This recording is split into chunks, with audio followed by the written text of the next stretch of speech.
Takeaway Chinese, where you can take some Chinese away and experience progress day by day.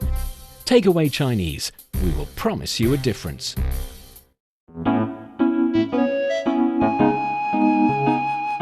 你好，欢迎收听随行汉语 Welcome to Takeaway Chinese. I'm Niu Honglin with Steve Hatherley in the studio. Ta-da! Ta-da! I'm back. Thanks for having me once again. And I'm looking forward to our elevated topic today. Ooh, that is a smart pun. Very smart. I was ready with that one today. Yes, it is an elevated topic. It's about mountains. Are you a mountain climber, a hiker? Do you enjoy it? I actually do, but I cannot say I am a mountain climber because I don't do it often enough. I still remember when I was a kid.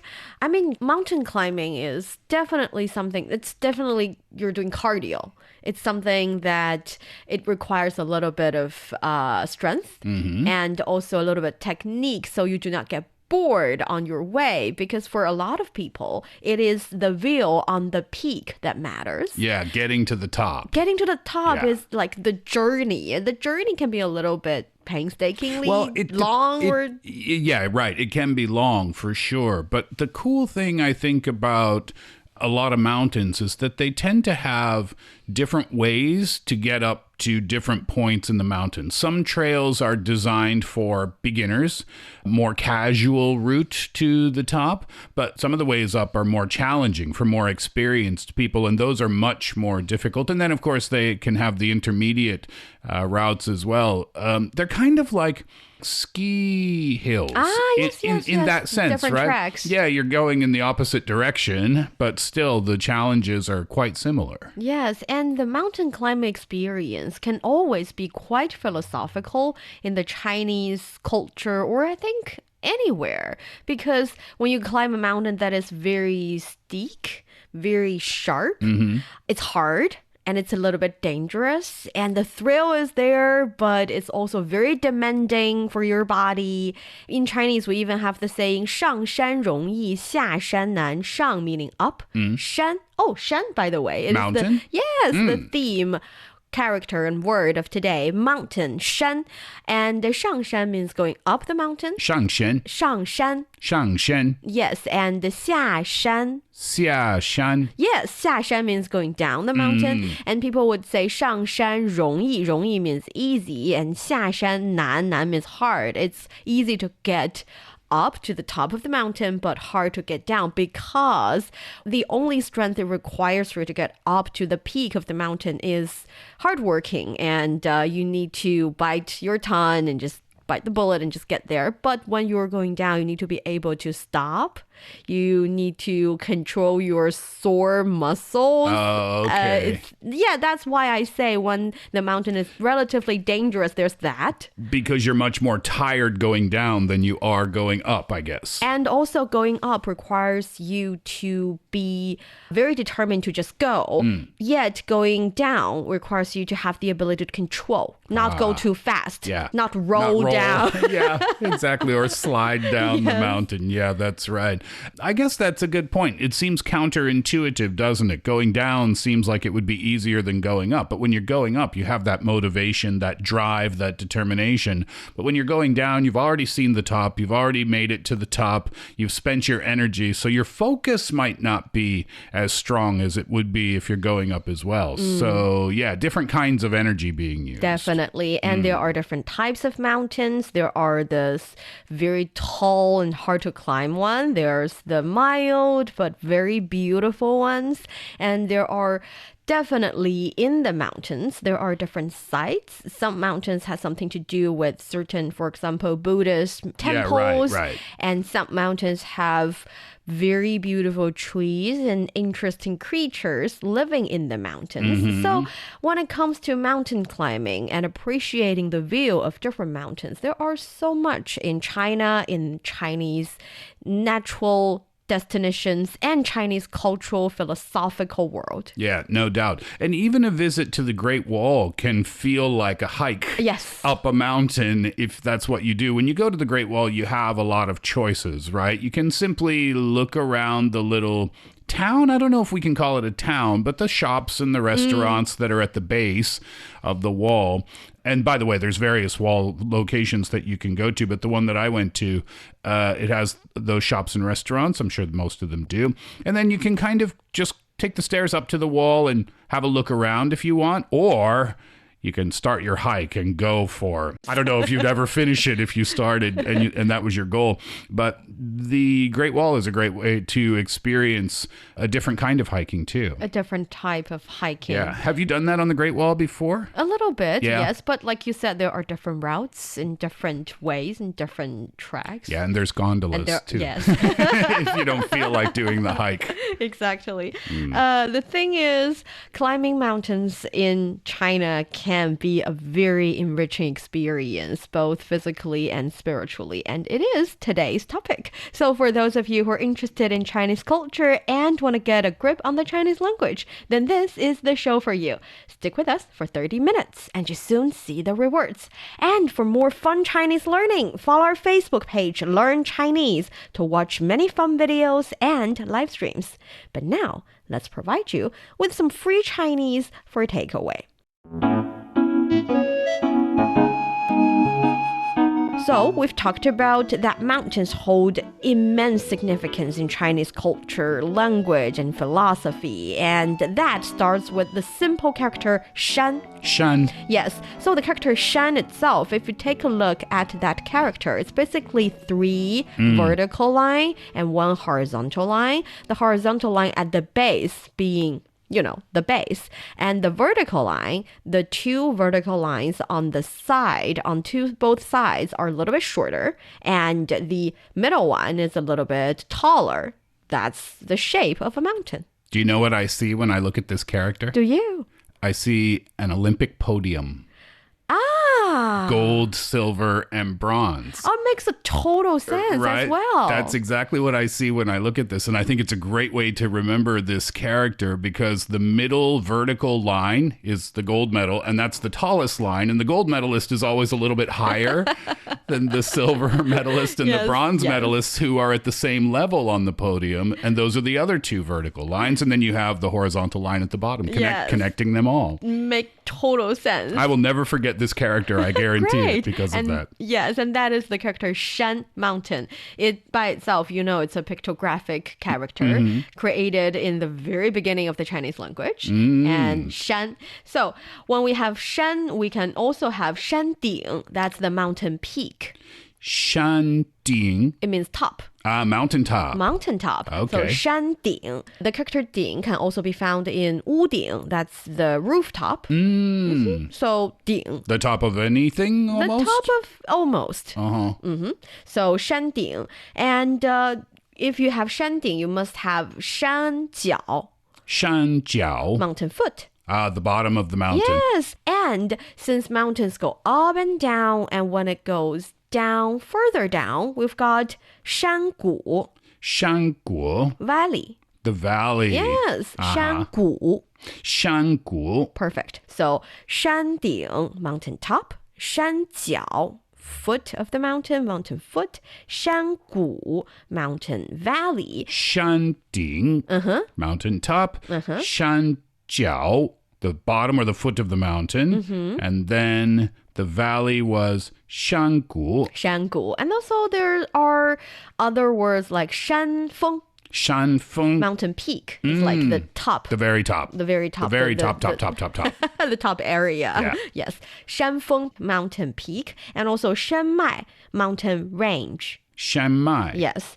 And in the mountain, you probably would also see Shandong. Shandong. Cave. Caves. Have you ever gone cave discovering before? Oh, discovering not so much, but I have went into a blue ice cave in Iceland. And it's like you go into the cave so deep, and within it, the ice, I'm not really sure if it's because of the intensity of it or anything. The ice appear to be blue, and inside it's quite beautiful, and you have to find the perfect area for photo shooting. You notice when you go into a cave, don't you? The deeper you go in, I mean, this is obvious, but it's just weird when you experience it. The air becomes different and the temperature becomes totally different. And the humidity. It gets cold and damp inside of caves, doesn't it? It gets damp. Yeah. I was in cave in Jeju Island, the island south of the mainland of Korea. There's a famous kind of cave system there, cave area there. And it's really popular with tourists. And I was entering into it, and it's quite funny because it's a date thing to do, I guess. And I saw a couple there, and they were dressed like they were going to a 5-star buffet, not into a cave. High heels and dresses and dress shoes and suits. And I was coming out of the cave at that time. It's like a kilometer to walk inside, and it's all rocky and not even. And I was just kind of laughing at them like, I wonder how far you're going to make it in there. But really beautiful inside of deep caves. I can imagine in Iceland, it was just stunning. It's stunning. And here in China, there are many beautiful caves linked to beautiful valleys as well. And it's also a very common and popular scene depicted in novels, especially traditional Chinese novels as well as martial art novels. Oh, caves are? Caves are. What's the connection? The connection is that once the main character is in a dire situation, when the main characters meet adversary out there and there's just no way out and they fell off the mountain to the mountain foot, 山脚. They look for a cave? And they find a cave, and 他们找到了一个山洞. They go into the cave. The cave is so deep and so dark, but when they continue to walk, it gets brighter, and exotic and strange animal appears. Give them a secret book of the best martial art combos, and they live in the cave because the cave is linked to a valley, 山谷. They go into the valley, live there for a while, and practice the 绝世武功, great martial art combo with almost magic powers. Right. And they come back out and beat the adversary. Exactly. Yeah. So I think mountains are very important in Chinese. What if it's not novels. A mountain? What if it's just a hill? A hill? I think a hill is also in Chinese shan or a 小山, small mountain, but you can also use the Chinese word 丘陵. 丘陵. 丘陵 is much more professional in the geographical world or geology world. I understand. Don't think people use 丘陵 in their daily language quite so much. Okay. So small hills. Got it. But the fun thing about hills and mountains and all these concepts in Chinese are related to 山, the character. For example, volcano.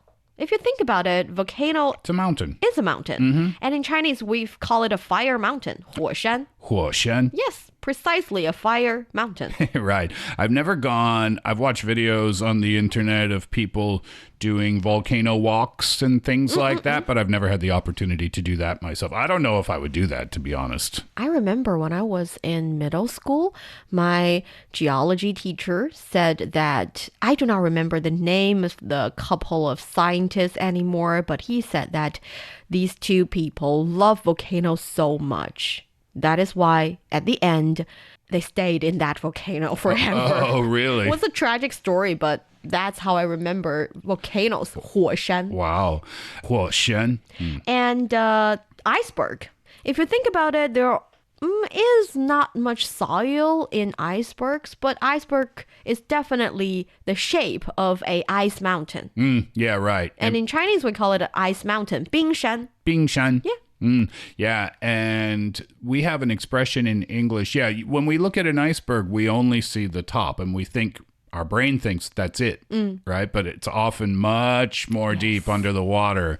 So we have that expression in English, it's just the tip of the iceberg, meaning just a very small part of the entire thing. Oh, we have similar expressions in Chinese as well. We say 冰山一角. So 冰山一角. 一角, 一 is one, 角 is a tip or an angle, just one tip of an iceberg. So I think it's a similar idiom.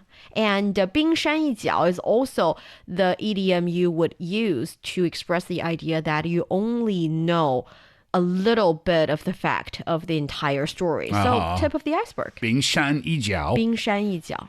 Also, if it's, for example, snow-capped mountain, in Chinese, we say it's a snow mountain, 雪山.雪山. We understand that under the snow cap, there is actually a mountain, but we call it a snow mountain. It's so pretty to look at. I'm reminded of Vancouver Island. There's an island off the coast of Vancouver, and they decided to call it Vancouver Island. And it's really beautiful there. And when the weather is warm and sunny, you are sitting in front of a lake.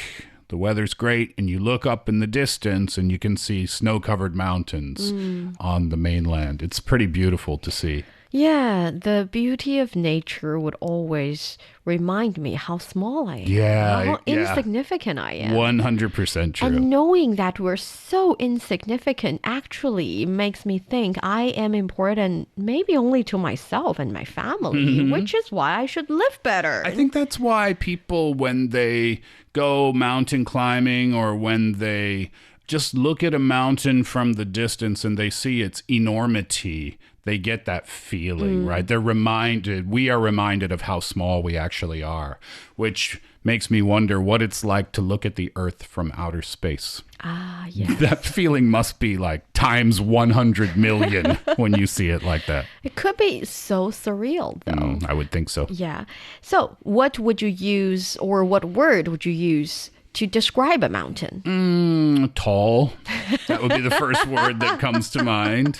I remember you used big to describe China. Right. It's simple, but it's very much accurate. How do you say tall? 高. 高. Yes, so 高山. Tall mountains. 高山. What if it's extremely tall? Like when I stand next to someone I'm 6 feet tall. What if I stand next to someone who is 6'8"? I feel like they are not just tall, they are like a tower. We don't have an expression for that, but you can say that in Chinese and people will understand. So in that situation, if a person is standing next to me and I feel like I'm standing next to a mountain, can I use the term 高耸? 高耸. Which is towering, right? See, the thing is, it is towering, yet it can only be used for mountains or architectures because there is also a Chinese idiom, 高耸入云. So towering, 入 is into, 云 is cloud. Towering into the clouds. Yeah, so you cannot really use it for a person. Right, I understand. But 高耸 can be used about a mountain. Yes. Or a building? Or a building. Or a building, just not a person. Yes. Got it. So 高耸入云，这座山峰高耸入云. This mountain, this peak is so high up into the clouds. Very beautifully. Something like that. What about, like, when I think of mountains, I often think of greenery too, right? Surrounded by like lush trees or lakes or rivers or something like. In that case, you can use the word 绿水青山 to describe the entire scenery. 绿 is green, 水 is water. 青 qing is bluish green. Bluish green, in my opinion. Like an emerald, kind of? That depends on how you see it, because I feel like when it comes to colors, there's always a range. You can call green, you can call light green green, yeah, right, you can call really dark green green. Yeah. And qing, the traditional Chinese character name for colors are also like that. People have different understandings about these colors. But anyways, qing would be at least a darker green. Okay. And shan is mountain. 绿水青山. 绿水青山, lucid water and lush mountains. Okay, very 绿水 nice. 青山. And that makes sense that that's in the vocabulary because there's a lot of beautiful places in China that can be described exactly like that. Yes. So these are, I think, many mountain-related words. And you're listening to Takeaway Chinese with myself, Niu Honglin, and Steve Hatherley. We'd love to hear from you. Send us your thoughts by email to learnchinese@cri.com.cn. Coming up next, let's learn about the famous mountains here in China. Don't go away, so you will take some Chinese away. Welcome back to Takeaway Chinese. I'm Niu Honglin, joined by Steve. Mountains are not just geographic features in China. They're deeply tied into Chinese philosophy and spiritual world and culture connotations. And one of the most important mountain series in China would be the 5 5 5 yue. They are really very much valued and mentioned in a lot of Chinese articles and traditional and famous pieces. So knowing about the 5 yue would be your Chinese mountain knowledge 101. Okay, so that's kind of where you begin your studies. Yes. Okay, so coming up, the first mountain is in the eastern area of the country, and its name is Taishan, or Mountain Tai, or Mount Tai. Mount Tai, Taishan. Taishan. Taishan is in Tai'an City, Shandong Province. It is the most famous and culturally significant of the 5 great mountains, the 5 yue, 5 great mountains. Oh, by the way, the character yue actually means shan as well. Oh, really? Yeah, so 5 yue is 5 great mountains. Oh, okay. Got it. Mount Tai has been a place for imperial worship for about 2,000 years since the Qin Emperor. The Qin Emperor paid tribute to the mount to inform the gods of his success in unifying all of China. That is why 在泰山祭天, so go pay tribute to the god, is what a lot of emperors would do. I'm guessing then culturally in that Shandong area, Tai'an, people still today look at the mountain as not just a mountain, but as something really important in Chinese culture, do you think? In Chinese culture, definitely. But we still find Mount Tai quite magnificent and very beautiful. And knowing that a lot of emperors have come here, paid tribute, in the belief that they can communicate with the heavenly world because they stand in this specific mountain, just put a little more fun in traveling in the Mount Tai. Yeah. And here I have to introduce the concept of the 5 yue, the 5 great mountains. What the designer of the 5 great mountain concept did was to pick 5 mountains from 5 directions. So east and west, south and north, and middle. That is why all of these 5 mountains have a location of it. So the Taishan is the eastern mountain, and we have the western mountain being Huashan, Mount Hua. Huashan. Huashan is in Huayin, Shanxi province. It's known for its steep and dangerous cliffs, the kind of mountain I personally enjoy climbing quite so much. I like really? the thrill. Yes, I like the thrill, and I like having my legs shaky a little bit in the middle. It's fun. And it has long been a center of Taoist worship, and it's famous for its breathtaking scenery. And for those of you who don't know, the Taoist religion, or Taoist belief, is a authentic Chinese belief. And then we go to the middle mountain, the Mount Songshan. Songshan. Songshan is in Henan province. This mountain is known for its historical importance as the site of the Shaolin Temple. Oh, Yay! yes. Oh, that's one of my China bucket list thing. Oh, really? Well, I have a life bucket list, and I'm developing also a China bucket list. And being very specific. Visiting the Shaolin Temple is on my China bucket list. I would really like to go there. I'd like to spend some time there, actually. Yeah. Even if it's only for a few days, because this temple is, the Shaolin Temple is internationally famous for the Shaolin monks. Yes, and it is with the Buddhism. And it is with the Buddhism religion. So as you can see, the Huashan Mount Hua is with a Taoist religion, whereas Shaolin or Songshan is with a Buddhist religion background, I mean. And that's the birthplace of Chinese martial arts, right? Yes. Yeah. It's considered the birthplace of Chinese martial arts. Amazing. And the southern mountain, Hengshan. Hengshan. Mount Heng. Mount Heng. Yes, it's in Hunan province, and the famous Zhurong Peak, which is named after Zhurong, the god of fire in Chinese mythology. Wow. Very important person or mythological figure, 祝融. And in Chinese folklore and literature, there is a concept called 沧海桑田. It is also a Chinese idiom. Now we use the idiom to talk about things have changed so much. Time has passed and things have changed. And the idiom itself, 沧海桑田, means the blue sea has turned into mulberry fields. Again, everything has changed. Everything's changed. Time has passed. Yes. And this phrase symbolizes massive changes in nature, such as oceans becoming land and vice versa. And scientific researchers suggest that parts of what is now Mount Heng would indeed have been underwater millions of years ago. And it rose up because of, I guess, the way geology works, right? Yes.